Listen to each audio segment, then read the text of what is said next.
Justice तसद्दुक जिलानी साहब, इनके बारे में मैं आपको बताऊं, एक तो ये दूर के रिश्तेदार हैं।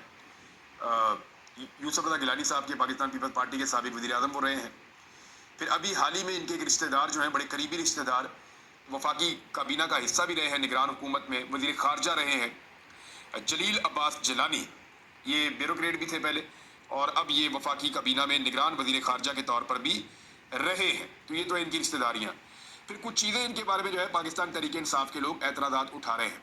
शेर अफजल मरवत ने कुछ चीज़ें बताई हैं, लेकिन इनकी जो मेन चीज़ें वो ये है कि बेनज़ीर भुट्टो ने इनको 7 अगस्त 1994 को लाहौर हाई कोर्ट में जज लगाया था।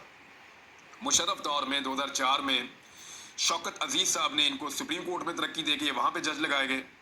पीसीओ के तहत इन्होंने हलफ लेने से इनकार कर दिया था, और दिसंबर 2013 में ये चीफ जस्टिस ऑफ पाकिस्तान बने, और 2014 तक ये चीफ जस्टिस 5 जुलाई 2014 तक चीफ जस्टिस ऑफ पाकिस्तान रहे।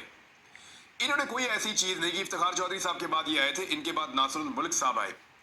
इन्होंने कोई ऐसी बड़ी चीज़ बतौर चीफ जस्टिस ऑफ पाकिस्तान नहीं की है। इनके अपने पूरे सारे करियर के अंदर कोई ऐसी चीज़ नहीं मिलती जहाँ पे ये बहुत डट कर किसी चीज़ में सामने आए हों और खड़े हो गए हों, और कोई स्टैंड इन्होंने बहुत बड़ा ले लिया हो। तो ये बड़ी एक नॉर्मल शख्सियत रहे हैं, और सिस्टम का हिस्सा होने वाले जो होते हैं जजेस, ये उस तरह की इनकी एक परसेप्शन रही है। यानी जब आए तो फिर इन्होंने उस तरह से सोमोटो नहीं लिए, इन्होंने एग्रेसिवली चीज़ों को नहीं किया, ये कोई तब्दीली लाना नहीं चाह रहे थे। यानी बिल्कुल सिस्टम का हिस्सा, गो विद द फ्लो वाले लोग जो होते हैं कि ना किसी से पंगा लो ना किसी को लेने दो। तो इस तरह की इनकी एक हमेशा से रवायत रही है। तो यानी ये नहीं कहा जा सकता कि बड़े स्टैंड लेने वाले बड़ी मजबूत शख्सियत के, वो नहीं कहा जा सकता। हाँ, ये कहा जाता है कि ईमानदार थे, कानून के ऊपर भरोसा करते थे, कानून के मुताबिक चलते थे, एक ईमानदार जज थे। इसीलिए पाकिस्तान तहरीक इंसाफ ने 2018 में जब नाम दिए प्राइम मिनिस्टर ऑफ पाकिस्तान के लिए कि निगरान वजीर आजम किसको बनाया जाए, तो पाकिस्तान तहरीक इंसाफ ने जो नाम दिए उनमें एक नाम तसद्दुक जिलानी साहब का भी दिया। इन्हीं शख्सियत का एक नाम दिया।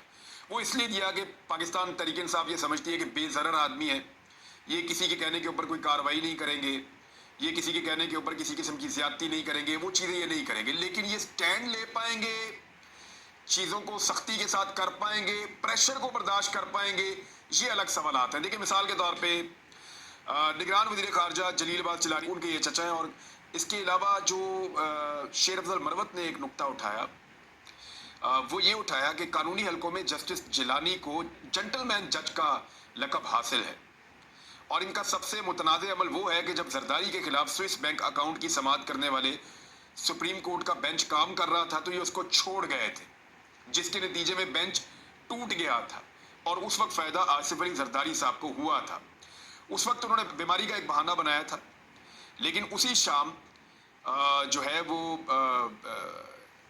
वो एक काफ़ी के ऊपर देखा गया उनको, एक जगह के ऊपर एक रेस्टोरेंट में वो बैठे कॉफ़ी शॉफ़ी पी रहे थे, और उनकी तबीयत बिल्कुल ठीक थी, लेकिन बीमारी का बहाना बनाकर वो बेंच से अपने आप को अलग कर गए थे। तो वो आप समझ लें कि ऐसे केसेस जहाँ पे कन्फ्रंट्रेशन हो, जहाँ पे सख्ती हो, जहाँ पे मामला जो है वहाँ स्टैंड लेना पड़े, वहाँ पे जिलानी साहब जेंटलमैन जज के तौर पे मशहूर हैं, और वो स्टैंड वगैरह नहीं लेते।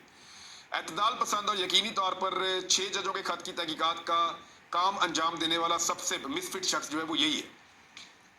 पीटीआई ये कह रही है बंदा तो बहुत शरीफ है, पीटीआई ये कह रही है कि बंदा ठीक भी है, लेकिन पीटीआई का ये कहना है प्रेशर नहीं ले सकता। देखिए, ये वो केस है जिसके अंदर एक मुअज़्ज़िज़ जज ये कह रहे हैं हाई कोर्ट के कि उनको अस्पताल जाना पड़ गया, इतना उनका ब्लड प्रेशर शूट हो गया। एक और जज जो है वो ये कह रहे हैं कि इतना दबाव डाला गया कि काम नहीं करने दे रहे थे, मुख्तलिफ चीज़ें उन्होंने बताई हैं। अब जहाँ पे जजेस जो हाजिर सर्विस जजेस हैं उनके ऊपर इतना दबाव है, वहाँ पे ये 75 साल की उम्र के रिटायर्ड जज ये कितना दबाव ले पाएंगे, ये एक बहुत बड़ा क्वेश्चन है। और 75 साल उम्र के वो वाले रिटायर्ड जज जो अपनी ज़िंदगी में पहले भी दबाव नहीं ले पाए, और जब दबाव वाला एक बहुत बड़ा केस था तो वो बीमारी का बहाना बनाकर अपने आप को उस केस से अलग कर गए, बकौल शेर अफजल मरवत के। फिर इनके बच्चों के बारे में कहा जा रहा है कि उनकी जो अटैचमेंट है बच्चों की, वो PMLN के साथ है और इमरान खान के खिलाफ है। इसमें इंतज़ार हुसैन पंजूथा साहब ने एक ट्वीट किया, उन्होंने कहा ये इंक्वायरी कमीशन के सरबराह तसद्दुक जिलानी के साहबजादे हैं, जिनकी शहबाज शरीफ और मुस्लिम लीग नून से अजली और ख़ानदानी मोहब्बत का अंदाज़ा आप उनके ट्वीट पढ़कर लगा लें। फिर ये कह रहे हैं कि फर्जी किस्म का एक कमीशन अगर आप बना के कार्रवाई करेंगे और धोखा देंगे तो जवाब सुन लें, बिल्कुल नहीं, हम इसको तस्लीम नहीं करेंगे।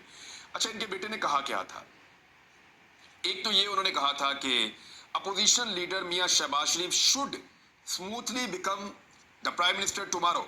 ये उन्होंने ट्वीट किया था 10 अप्रैल 2022 को कि बड़े स्मूथली, बड़े आराम से शहबाज शरीफ साहब जो अपोजिशन लीडर हैं उनको वजीर आजम बन जाना चाहिए कल।